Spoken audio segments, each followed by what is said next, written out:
নতুন ভিডিও নিয়ে আজকের ভিডিওটা হচ্ছে যে যারা ডিপ্লোমা ইন ইঞ্জিনিয়ারিং এ অধ্যয়নরত আছেন তাদের উপবৃত্তিটা কবে দিবে এবং কারা এই উপবৃত্তিগুলো পাবে এই বিষয়টা নিয়ে। আপনারা কি আসলে উপবৃত্তি সম্পর্কে ভুলে গেছেন? যারা রানিং স্টুডেন্ট আছেন বর্তমানে দ্বিতীয় চতুর্থ এবং তৃতীয় পঞ্চম এবং ষষ্ঠম পর্বে অধ্যয়ন করছেন, তারা কি এই জিনিসটা ভুলে গেছেন যে আপনারা 4000 টাকা উপবৃত্তি পেতেন? যদি না ভুলে যান অবশ্যই কমেন্টে জানাবেন যে এই উপবৃত্তি পাওয়ার আকাঙ্ক্ষা এখন আপনাদের ভিতরে আছে কিনা, অবশ্যই আমাকে কমেন্টের মাধ্যমে জানাবেন। তো বিষয়টা হচ্ছে উপবৃত্তিটা আসলে কবে দিবে, মোস্ট আস্কিং কোশ্চেন। তো এটা তাহলে একটু পরে আলোচনা করি। প্রথমে আলোচনা করি কারা এই উপবৃত্তিটা পাবে, তার কারণ এই জিনিসটা এখনো অনেকের অজানা। তো এই উপবৃত্তিটার ক্ষেত্রে আসলে বেশ কিছু যারা তো 100 পাস করে গেছেন, মানে সবগুলা সাবজেক্টে পাস করে গেছেন, অর্থাৎ 100% পাস আছে, তারা ধরে নিতে পারেন 99% উপবৃত্তি পাবেন। 1% স্লিপ করে কেন? ওই যে কারো তথ্যে ঝামেলা থাকে, কারো অ্যাকাউন্ট আপডেট হয় না, কারো ফলস অ্যাকাউন্ট ক্রিয়েট হয়ে যায়, এইসব কারণে কিন্তু বেশ কিছু স্টুডেন্টের উপবৃত্তির যে নোটিশগুলো উপবৃত্তির টাকাগুলো হোল্ড থাকে। এরপরে আসেন 2 নম্বর সেক্টরে। আপনার অনেকে আমাকে এই সেমিস্টারে এই কোশ্চেনটা করছেন, মনে করেন আপনি এখন পঞ্চম পর্বে আছেন, পঞ্চমের রানিং স্টুডেন্ট, আপনি থার্ডে একটা রেফার, ফোর্থে অল সাবজেক্ট পাস, আপনি কি ফিফথে এসে ফোর্থের উপবৃত্তি পাবেন?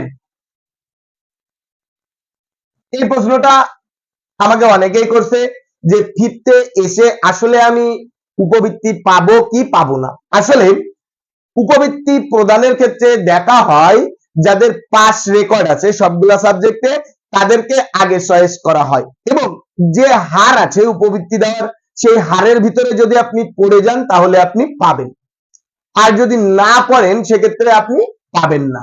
আশা করি বিষয়টা ক্লিয়ার হয়েছে। আমি আবারও রিপিট করছি, যদি সে হারের ভিতরে আপনি পড়েন তাহলে পাবেন, না হলে আপনি পাবেন না, কারণ আপনার কিন্তু পিছনের রেকর্ড ভালো না। যেহেতু রেকর্ড ভালো না সেহেতু না পাওয়ার সম্ভাবনা বেশি। এবার দেখা যাচ্ছে অনেক সময় এরকম হয়, স্যার আমি তো এই ক্যাটাগরিতে পড়েছি, আমার বন্ধু পেলো, আমি কেন পেলাম না? এই ধরনের প্রশ্ন সবাই ম্যাক্সিমামই জিজ্ঞাসা করে যে আমি কেন পেলাম না, আমার বন্ধু পেলো।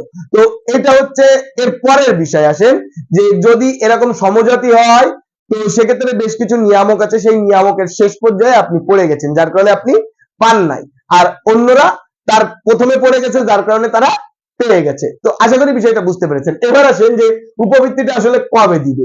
উপবৃত্তিটা দেওয়ার সম্ভাবনা আছে যে আগামী মাসের আগামী মাস না, এই মাসের ভিতরে, অর্থাৎ ঈদের আগে পাওয়ার সম্ভাবনা তীব্র।